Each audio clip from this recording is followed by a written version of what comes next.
इथं आपण थांबलो. अशा पद्धतीने बिलकुल फास्ट गाड्या जातात, अशा सूप पण जातात गाड्या. तर मित्रांनो हा आहे समृद्धी महामार्ग. जसं मी तुम्हाला सांगितलं स्पीड कसे असतात असे असतात. फोटो काढण्यापुरती थांबले तिथे थांबू नका, कारण की रिस्की असतं, म्हणून थांबण्यासाठी साईडला थांबा. अशा पद्धतीने बिलकुल फास्ट गाड्या जातात, अशा सूप पण जातात गाड्या. ती गाडी बघा कुठल्या कुठे पोहोचली, गॅप पण झाली, ती एवढ्या पुढे चालली गेली. तर आपण पण जाऊयात आता पटापट, जास्त वेळ पाहणार. तर गाईज आपण आता आलेलो आहे समृद्धी महामार्गावर आणि तुम्ही बघू शकता आता आपण जात आहे सिन्नरपासून जालनापर्यंत समृद्धी महामार्गाने. तर मी तुम्हाला दाखवण्याचा प्रयत्न करेल. बऱ्याच लोकांना माहीत नसतं की इथं काय आहे, काय सुविधा आहे, पेट्रोल पंप आहे नाही आहे, टायर रिपेअर करायची शॉप आहे नाही आहे, त्या सगळ्या गोष्टी तुम्हाला कळतील. जस्ट लागलेलो आहे. याच्या पुढचा स्टार्टिंगचा पण व्हिडिओ तुम्ही बघून घ्या, कशा पद्धतीची एंट्री असते. रेस्ट किंवा सर्व्हिस एरिया किंवा फोन कॉल करायचा आहे, झोपायचं आहे, याच्यासाठीचं एक्झिट आहे इथं. बैलगाडी, बायसिकल, टू व्हीलर अशा काहीच गोष्टी अलाउडेड नाही आहेत, बॅन आहे तिथं डायरेक्ट. आणि या साईडला बघा इकडे आहे तुमचं किती काय चार्जेस लागतील वगैरे त्याची इन्फॉर्मेशन इथे दिलेली आहे. आणि हे आपण आता घुसत आहे, हे आहे याचे टोल नाके. ठीक आहे, तर आपण बघूयात किती वेळ लागतो. तसं लगेच क्रॉस होऊन जाणार आहे. आणि मागच्या साईडला आहे आपलं मुंबई.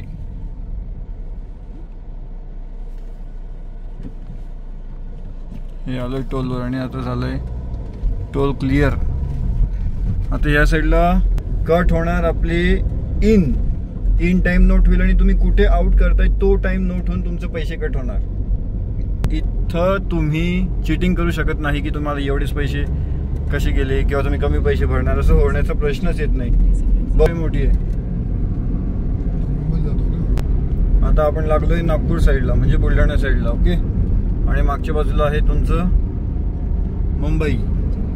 इकडे पुढे मुंबई आहे, इकडे आहे आपलं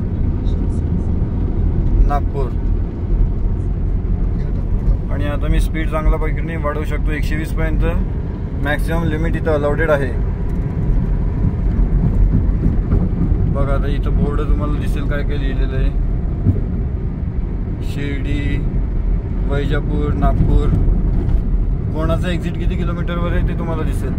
आता माझं स्पीड किती आहे बघा, 110चं स्पीड आहे. आणि माझ्या मागे पण एक गाडी येते, ती पण त्याच स्पीडने चालत असणार. 120चं स्पीड मेंटेन करण्याचा प्रयत्न करत आहे सध्या या लेनमध्ये. 80, 100, 120 अशी लेन असतात तिथं, ते तुम्हाला आयडेंटिफाय करावं लागेल त्या वेळेस. चौथी लेन पण आहे, तिकडे थांबायला तुम्ही थोडा वेळ थांबू शकता, जास्त वेळ थांबणं अलाउडेड नाही आहे. आणि मिनिमम 200 मीटर पुढे असायला पाहिजे तुमची दुसरी गाडी. किंवा आता ही जी मागची गाडी चालली ही 200 मीटर मागे असेल माझ्यावर, ही मागची गाडी जी तुम्ही पाहू शकताय. तर अशा पद्धतीने आपण जाणार आहे. समृद्धी महामार्गावर ऑलरेडी लागलेलो आहे आणि तुम्ही मला बघू शकतात. समृद्धी महामार्गाचा स्पेशल व्हिडिओ असं नाही करत आहे मी व्हिडिओमध्ये व्हिडिओ बनवत आहे. एकाच व्हिडिओमध्ये खूप व्हिडिओ माझे असतात.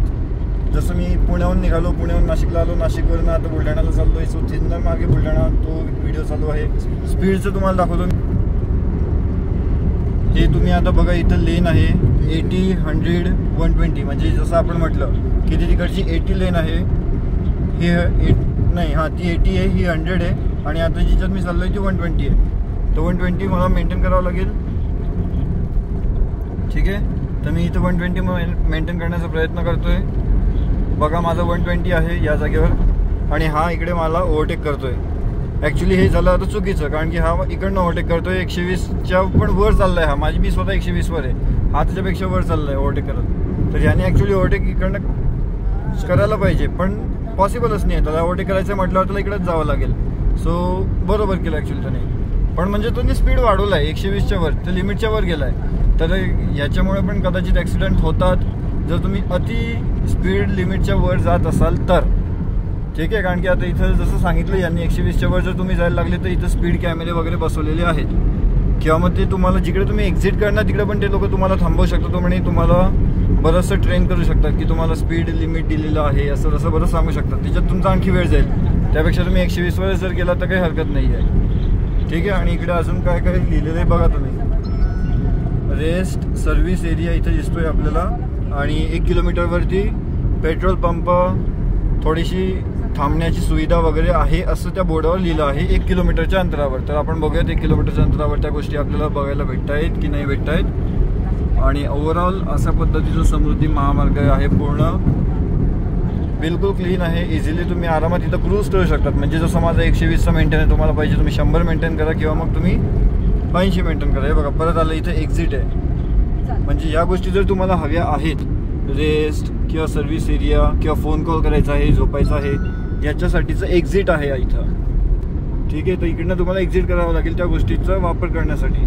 तर आपण तर काही सध्या एक्झिट करत नाही आहे, पण मी वरतूनच तुम्हाला दाखवण्याचा प्रयत्न करेल की एक्झॅक्ट काय आहे, पेट्रोलची सुविधा इथं आहे की नाही आहे. तर हे बघा, इथं असे पेट्रोल पंप आहे. मी थोडंसं झूम करून तुम्हाला दाखवण्याचा प्रयत्न करतो. पेट्रोल पंपाची तर सुविधा आहे, राहण्याची पण सुविधा आहे की नाही थोडंसं डाऊटफुल आहे, पण तिकडे दिसतं आहे मला. थोडा वेळ म्हणजे तुम्ही तिकडे जाऊन नाही, गाडी साईडला लावून तिकडे थांबू शकता. तर रस्त्यावर थांबण्यापेक्षा तो बरा एरिया आहे थांबण्यासाठी. सेफ झोन तुमच्यासाठी एक सेफ झोन आहे. मध्ये मध्ये अशा काही डिझाईन लावलेले आहेत. आणि परत एकदा सेम बोर्ड आलेला आहे 80, 100, 120. जे तुम्हाला मेंटेन करायचं आहे ते तुम्ही मेंटेन करू शकतात. ओके, सो असा एक शॉर्ट व्हिडिओ आहे हा. कंटिन्यू नाही चालणार, थोडा व्हिडिओ मी पुढे गेल्यावर कंटिन्यू करतो. बट किती किलोमीटर नंतर हे असे स्टॉप्स असतात, रेस्ट स्टॉप्स, ते पण मी तुम्हाला सांगण्याचा आता प्रयत्न करेल जसा व्हिडिओ पुढे जाईल तसा. हे जे रेस्ट स्टॉप्स असतात ना, जवळपास 50 किलोमीटर किंवा 60 किलोमीटर नंतर एकदा येतात. तर तेवढं तुमचं लक्षात असू द्या की 50-60 किलोमीटर नंतर तुम्हाला एक रेस्ट स्टॉप दिसेल. म्हणजे तेवढ्या किलोमीटर नंतरच तुम्हाला पेट्रोल किंवा डिझेल भरायचं असेल तर ते तुम्ही करू शकता. त्याच्या आधी काही असे जास्त ऑप्शन्स इथं सध्या तरी नाही आहेत. तर आता आपण उतरणार आहे जालनाला. ठीक आहे, तर जालनाला उतरूयात. इथं तुम्ही बघू शकता वरती काय काय लिहिलेलं आहे. मी गाडी जराशी स्लो घेतो. बघा, जालना एक्झिट नंबर 14, 30 किलोमीटरवरती आपल्याला जालनाचं एक्झिट भेटेल. मग मेहकर वगैरे त्याच्या पुढे राहिले, तर त्याच्या पुढचे एक्झिट आहेत. तर जिकडे तुम्हाला एक्झिट करायचं आहे त्याचा एक्झिट नंबर पण ते दिलेला आहे, किती किलोमीटरवर तो एक्झिट येणार आहे ते पण इन्फॉर्मेशन तिथे दिलेली असते. तर त्या अकॉर्डिंगली पण तुम्ही थोडं फॉलो करू शकतात. म्हणजे तुम्हाला एक आयडिया येईल की किती किलोमीटर अजून तुम्हाला जायचं आहे आणि तुमच्या एक्झिटला किती किलोमीटरवर असणार आहे. ठीक आहे. आणि अजून एक गोष्ट बघा, आता ते पुढे आली म्हणूनच मी तुम्हाला दाखवेल की इकडे ना एक ओव्हरटेक लेनचा असं बोर्ड मला आता दिसायला लागलेला आहे. आता म्हणजे बराच वेळ झाला. तर हिच्यामध्ये 100चा स्पीड गच गायब झालेला आहे. बघा इथं तुम्हाला 80, 120 आणि ओव्हरटेक लेन असे ऑप्शन्स दिसतात. 100ची गायब झाली. साईडला यांनी डिझाईन बनवून ठेवलेली आहे. दिवसा मस्त दिसते डिझाईन, बऱ्याचशा जागेवर डिझाईनही आहे अशा. तर अशा पद्धतीने आपला हा जालनापर्यंतचा जर्नी इथं संपून जाणार. तर मित्रांनो, आपण पोहोचलेलो आहे सध्या जालना. एक्झिट केलेला आहे आपण.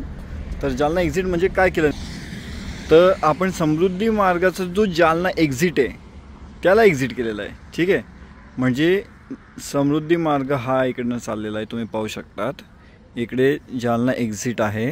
तर जालना एक्झिट इकडे झालं, त्याच्यानंतर इकडे येऊन तुम्ही इकडनं जाऊ शकतात. आणि इकडे एक टॉयलेट आहे. ओके, तर जरा कोणाला जायचं असेल तो इकडे जाऊ शकतो. इकडे गाड्या पुढे थेट नागपूरला जातात. तिकडे गेलात तर तुम्ही जासाल डायरेक्ट मुंबई. तुम्हाला हा इथपर्यंतचा व्हिडिओ कसा वाटला तरी डेफिनेटली तुम्ही कमेंट करून मला खाली सांगू शकतात. पुढच्या व्हिडिओमध्ये चांगलं येईल की नाही मला माहीत नाही, कारण की आता अंधार झालेला आहे. वरती बघा उजेड आहे लाईटाचा थोडासा, तेवढंच येतो आहे माझ्या डोळ्यावर, चेहऱ्यावर पण.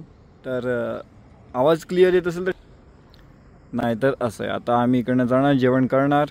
आणि मध्ये मध्ये बघा असे मस्त डिझाईन पण करून ठेवले यांनी, म्हणजे आपलं लक्ष राहायला पाहिजे रस्त्यावर. आधी कसं ते एक संमोहित होऊन जातो ना माणूस कंटिन्यूस एका स्पीडवर, म्हणून मग ते असे काही काही डिझाईन केले त्याच्याने माणूस फ्री असतो थोडासा. आणि अजून एक गोष्ट सांगायची आहे, वॉशरूम जे इथं अवेलेबल आहे या जागेवर ते चांगलं नाही आहे. सो इथून तुम्ही थोडं बाहेर जा, तिकडे एखादा हॉटेल किंवा पेट्रोल पंप वगैरे असेल तिकडे जाऊन तुम्ही यूज करू शकता, पण हे चांगलं नाही आहे. ओव्हरऑल एक मस्त व्ह्यू पण तुम्हाला बघायला भेटतो इकडनं, छान वाटतं म्हणजे. ओके. बाय.